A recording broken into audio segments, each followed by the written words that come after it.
Hi guys, welcome back to my channel. This video is going to be a little bit different because I have teamed up with a few bloggers to share a recipe as part of Healthy African Food Week. At the moment, it is Black History Month in America and in Canada. It's not here in the UK. We celebrate Black History Month in October, but it is Black History Month in America and in Canada at the moment.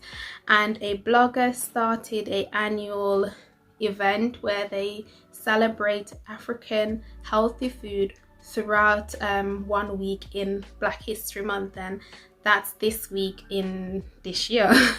So I saw that they were looking for bloggers who could share recipes from the continent, and I thought, ooh, healthy African food, I would love to get involved with that. So this is how I'm getting involved with it, by sharing with you guys a recipe from the continent in celebration of Healthy African Food Week.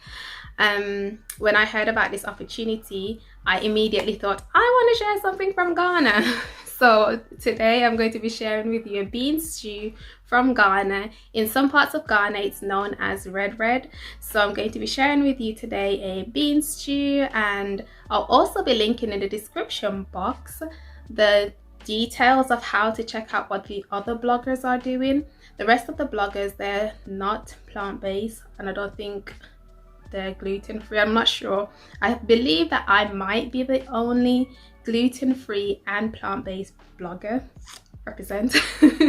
I might be the only gluten-free and plant-based blogger throughout this whole week. So every evening or every day you will have a blogger sharing a recipe, whether it be on their website, their Instagram live, YouTube live, and today it's me, and I'm going to share with you guys this bean stew. But if you want to check out what the other bloggers are doing all week, I will link the information in the description box below, where you'll be able to go and check that out.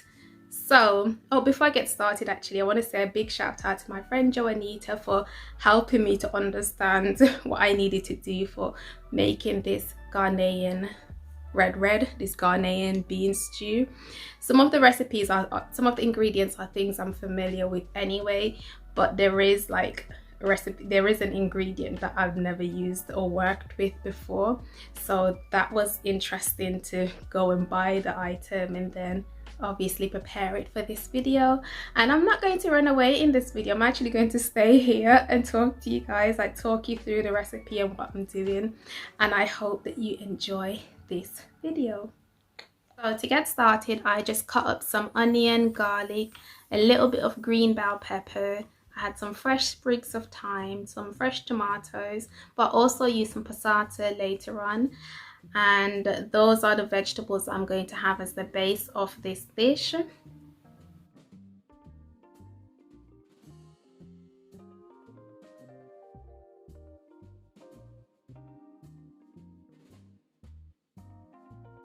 So in this dish, I replaced the red palm oil by using a veggie stock to saute the vegetables. So I'm using a callo stock cube here. So that's what you see me add into the pot. And then I'm just going to add some water, and it's going to just make it into a broth, which I'm going to use to fry my onion, garlic, and veggies that I've just prepped. I covered these and left them to cook for about 3 minutes.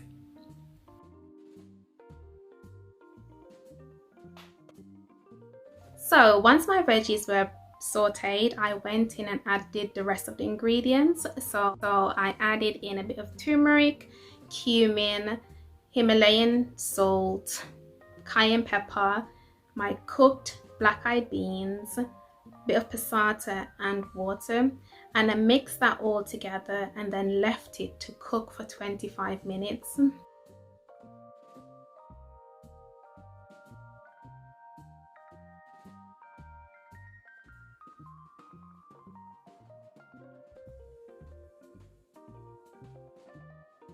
While that's cooking, I'm going to move on to prepping my plantain,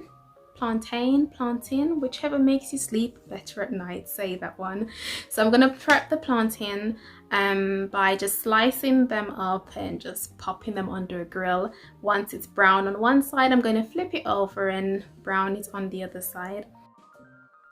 So the final ingredients in this recipe is the gari, and the gari is just basically cassava, and I have no idea how they get the cassava to look like this, but I just went to my local Ghanaian store and they had Ghanaian gari there, and I picked up the gari, and as you can see from this clip, I didn't have to do anything. It was just literally cutting the bag and putting the gari into a serving bowl.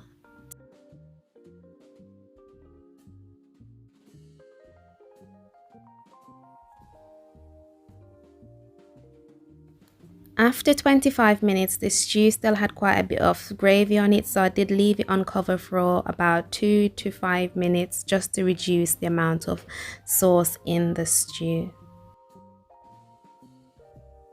Once the bean stew is ready, you're going to put everything together. So we've got the bean stew here, I've got the gari on the side, and I've got my grilled plantains all ready. And my friend actually said to me when I'm serving the gari not to incorporate it into the bean stew unless it's going to be served straight away. Otherwise, it can get quite thick. So she did recommend that I serve it separately on the side like this. But if you are serving it straight away to someone who is going to eat straight away, then you would add the gari to the beans stew.